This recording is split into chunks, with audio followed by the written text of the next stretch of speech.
نے دنیا پر اپنی شان کے مطابق جیسا کہ اللہ کے لیے لائق ہے اللہ تعالیٰ نزول فرماتے ہیں، اور خصوصاً حق تعالیٰ کی خصوصی تجلی ظہور اس رات میں ہوتی ہے، اور ایمان والوں کی جانب اللہ تعالیٰ کی رحمت بہت زیادہ قریب ہوتی ہے، سوائے مشرک جس کے دل میں شرک ہو اور جس کے دل میں دوسرے مسلمانوں کے لیے کینہ نہ ہو، شرک اور کینہ جس کے دل میں نہ ہو، یہ دو کیفیت نہ رکھنے والوں کی اللہ تعالیٰ آج کی رات مغفرت فرماتے ہیں۔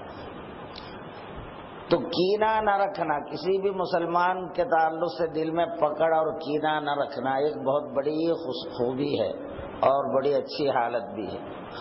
اگر ہم میں سے یہ چیز کسی کو ممکن ہے تو بہت جلد ایسی کیفیت کو اپنا لینا چاہیے، کسی بھی مسلمان کے تعلق سے دل میں پکڑ نہ ہو۔ شرک سے، یوں تو عمومی شرک سے تو مسلمان بچتا ہی ہے، اب باریک باریک جو شرک ہے جیسے ریاکاری وغیرہ، ان چیزوں سے بھی ہمیں بچنے کی ضرورت ہے۔ اب یہ دل میں دوسرے کا کینہ، کسی مسلمان کے تعلق سے پکڑ نہ رکھنے والی بات، حضور صلی اللہ علیہ وسلم نے ایک مرتبہ ایک شخص کے طرف اشارہ کر کے کہا کہ جنتی کو دیکھنا ہو تو اسے دیکھو۔ تو ساتھ میں بیٹھے ہوئے ایک صحابی اس کو خصوصی طور پر نوٹ کیے، تو سرکار 3 مرتبہ مختلف موقعوں پر ان کے جنتی ہونے کی خوشخبری سنائے۔ تو ایک صحابی رسول کو یہ تجسس ہوا کہ آخر سرکار ان کے جنتی ہونے کی خوشخبری 3 مرتبہ سناتے ہیں تو کیا وجہ ہوں گی؟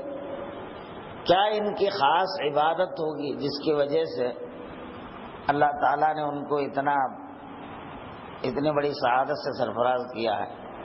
تو انہوں نے ان کے قریب جا کر ان کے عبادات کو سمجھنے کے لیے جا کر کہا کہ بھائی مجھے گھر والوں سے تھوڑا سا جھگڑا ہو گیا ہے، اس لیے میں کچھ راتیں آپ کے ساتھ گزارنا چاہتا ہوں آپ کے گھر میں۔ تو بڑی خوشی سے، تب وہ مختصر سے گھر ہوتے تھے، کہاں بڑے روم زیادہ مہمانوں کے لیے، تو جو بھی سہولت تھی آپس میں تقسیم کر لیتے تھے۔ اب رات بھر یہ صحابی جاگ کر یہ دیکھتے رہے کہ انہوں رات کو اٹھ کے کوئی خاص عمل کرتے ہیں کیا؟ تو کچھ بھی نہیں، عام صحابہ جو کرتے تھے، فجر سے کچھ پہلے اٹھے، کچھ رکعتیں پڑھ لی تہجد کی، پھر وہاں سے اٹھے سرکار کے دربار میں پہنچے، مسجد نبوی میں فجر کی نماز پڑھتے ہیں، بس اس کے سوا رات میں کوئی خاص عمل ان کی نظر نہیں آئی۔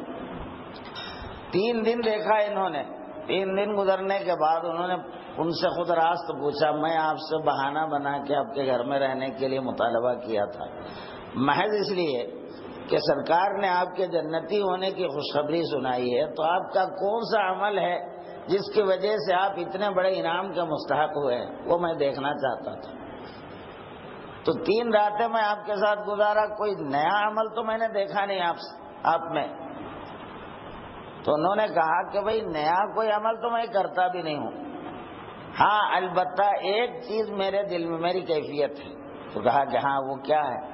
کسی مسلمان کے تعلق سے میرے دل میں کوئی پکڑ نہیں ہے، میں سب کی سلامتی، سب کی اچھائی چاہتا ہوں، کسی سے کوئی جھگڑا نہیں میرا۔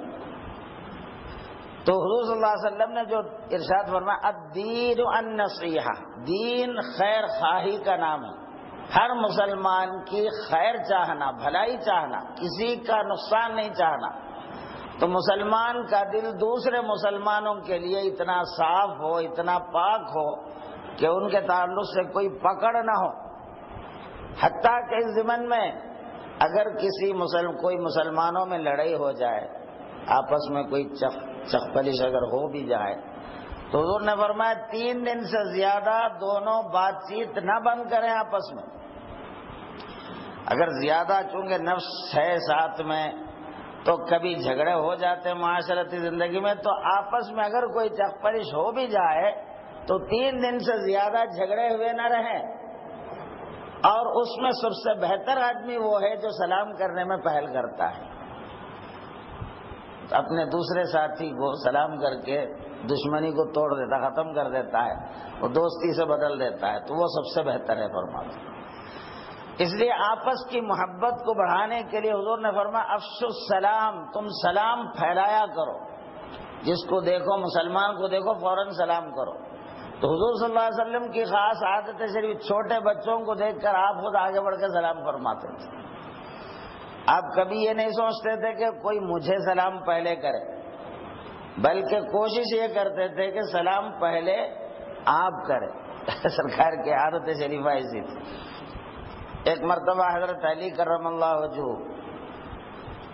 ابوبکر صدیق رضی اللہ تعالی عنہ سے صبح صبح ملاقات کیے، تو عادت کے مطابق حضرت علی جو ہے ابوبکر رضی اللہ تعالی عنہ کو سلام نہیں کہے، حالانکہ عادت ان کی یہی تھی کہ جب بھی دیکھتے ابوبکر صدیق رضی اللہ تعالی عنہ کو تو سلام میں حضرت علی پہل کرتے تھے، چونکہ عمر میں بھی چھوٹے تھے، حضرت ابوبکر کی فضیلت بھی زیادہ ہے ہر اعتبار سے، تو کرتے بھی تھے ویسے ہی۔ تو اس دن جو ہے سلام نہیں کر رہے ہیں، صدیق اکبر رضی اللہ عنہ غور کیے کیا بات ہے علی، خلاف معمول آج سلام نہیں کر رہے ہیں، تو خود آگے بڑھ کر آپ نے سلام کہا، تو انہوں نے جواب دیا۔ تو یہ چیز حضرت ابوبکر صدیق کو ذرا دل میں ان کو پسند نہیں آیا، کیا بات ہے حضرت علی کے دل میں میرے تعلق سے کوئی غصہ ہے کیا، مجھ سے ناراض تو نہیں ہے؟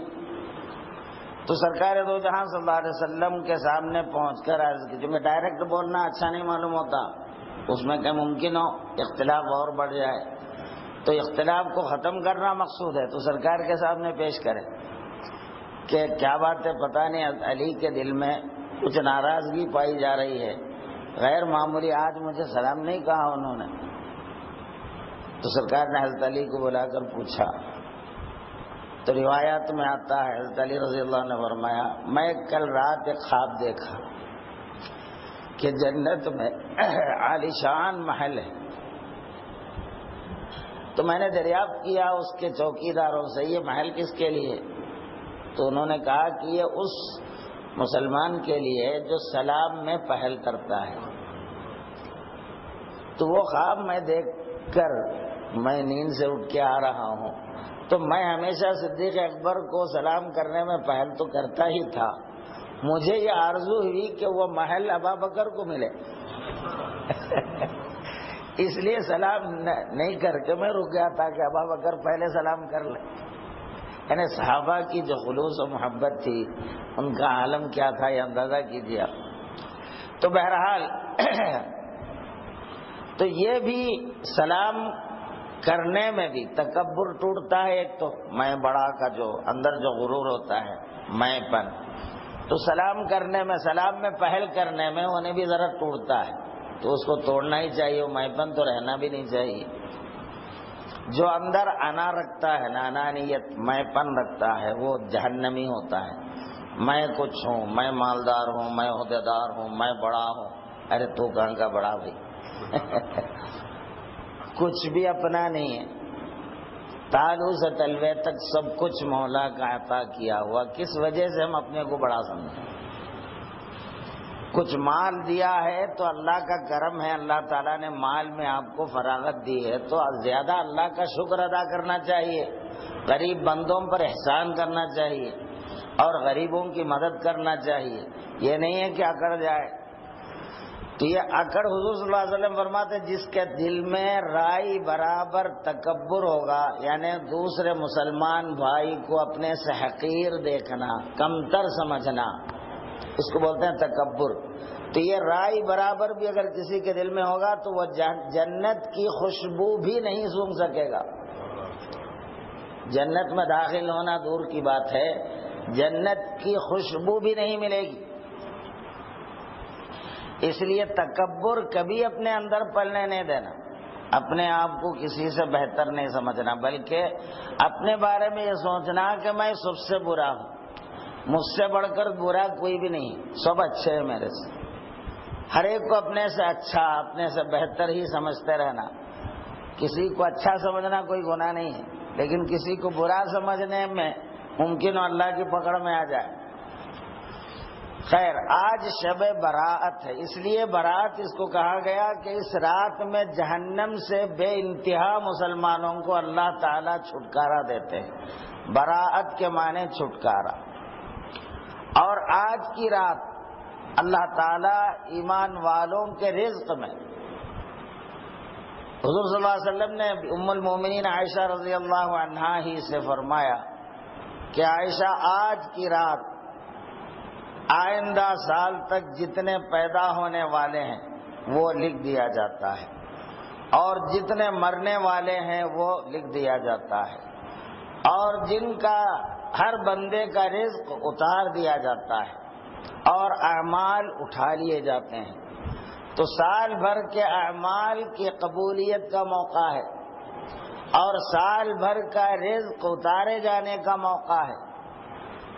تو اب مقدرات تو انسان کے پیدا ہونے سے بھی 40,000 سال پہلے بلکہ اور پہلے مقدر ہو چکا، لیکن یہ سال بھر کا کوٹھا اللہ تعالیٰ لوح محفوظ سے فرشتوں کے سپرد کر دیتے ہیں۔ تو آج کی رات اب کسی کے حق میں موت لکھا ہوا ہوتا ہے، انہیں جو ہے کھیتی باڑی میں زندہ رہنے کے اسباب میں مصروف ہے، جبکہ اس کی موت لکھ دیا گیا ہے، کیا پتا اس کو کب مرنے والا ہے۔ تو پیدا ہونے والا، مرنے والا، سب کچھ مقدر ہوتا ہے۔ تو ایسے وقت میں اللہ تعالیٰ کو جتنا ممکن ہو منا لیں، کیونکہ اللہ تعالیٰ کی تقدیر میں، اللہ کا ایک اصول تقدیر 2 قسم کے ہوتے ہیں، ایک تقدیر مبرم ہوتا ہے اور ایک تقدیر معلق ہوتا ہے۔ تقدیر معلق کا مطلب یہ ہے کہ اللہ تعالیٰ اس میں تبدیلی لانا کا فیصلہ کر چکا ہے پہلے سے ہی۔ اللہ کوئی چیز اللہ کے لیے نئی نہیں ہوتی، پہلے نہیں معلوم تھا اب معلوم ہوا، یا پہلے سے پروگرام نہیں تھا اب اچانک پروگرام کر لیا، ایسا کچھ نہیں ہوتا۔ اللہ تعالیٰ کا فیصلہ ازل سے اٹل ہوتا ہے۔ تو اب بعض باتیں اللہ تعالیٰ ثابت کرنا اور بعض چیزوں کو میٹنا مقدر کیا ہوتا۔ اگر انسان نیک اعمال کرے گا تو اس کو یہ بلائیں اس سے دور کر دی جائے گی، یا یہ بیماریوں سے بچے گا، یہ عذاب سے بچے گا۔ اگر وہ نہیں کرے گا یا دعا نہیں کرے گا تو یہ بلاؤں میں پھنسے گا۔ ایسے مقدرات بھی ہوتے ہیں۔ تو ایسے مقدرات میں بندہ جب اطاعت گزاری میں لگ جاتا ہے، اللہ کو راضی کرتا ہے، دعائیں کرتا ہے، تو دعاؤں کی وجہ سے تقدیر میں ایسے تقدیرات بدل جاتے ہیں۔ چنانچہ قرآن شریف میں حق تعالیٰ فرماتا ہے یمحو اللہ ما یشاء ویثبت وعندہ ام الکتاب۔ اللہ تعالیٰ جس چیز کو چاہتا ہے میٹ دیتا ہے اور جس کو چاہتا ہے ثابت رکھتا ہے، اور اللہ کے پاس ام الکتاب ہے، یعنی تمام فیصلے جو مقرر ہیں وہ ام الکتاب میں موجود ہیں۔ کیا بدلنا ہے، کیا نہیں بدلنا ہے، انسان کیا کرے گا، کیا نہیں کرے گا، یہ ساری چیزیں اللہ کے علم میں ازل ہی سے ثابت ہیں۔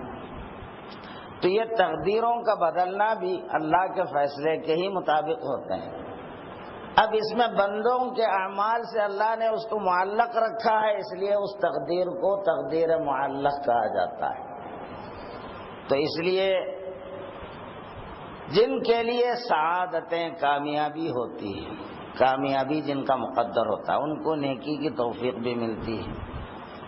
نیکی کی توفیق ملنا یہ کوئی چھوٹی بات نہیں ہے۔ نیک اعمال کرنے کا شوق پیدا ہونا، اللہ کی طرف توبہ کرنے کی رغبت ہونا، اپنی آخرت کو سنوارنے کا شوق اندر سے پیدا ہونا، تو یہ جو کیفیتیں ہیں عبادات کی، اطاعت کی، توبہ کرنے کی، یہ جو اندر سے کیفیت ہوتی ہے، اس کا مطلب یہ ہے کہ اللہ تعالیٰ اس بندے کو قبول فرما لیا ہے۔ تو جس بندے کو اللہ قبول کرتے ہیں اس کو توبہ کی توفیق ملتی ہے، اور جو جہنم میں اول ہی جلنا مقدر ہو چکا، نہ وہ ادھر پلٹتا ہے نہ ادھر دیکھتا ہے۔ تو اللہ تعالیٰ نے ہمیں یہ سعادت دی ہے، ہمارے اندر یہ جستجو ہے کہ اللہ کو منانے کی، اللہ کے دربار میں توبہ استغفار کرنے کی، اپنے آخرت سنوارنے کی، اگر ہمارے اندر یہ کیفیتیں ہیں تو اس کا مطلب یہ ہے کہ اللہ تعالی ہم کو نجات اور بخشش عطا کرنا ہی چاہا ہے، ورنہ یہ کیفیتیں ہمارے اندر نہیں پیدا ہوتی۔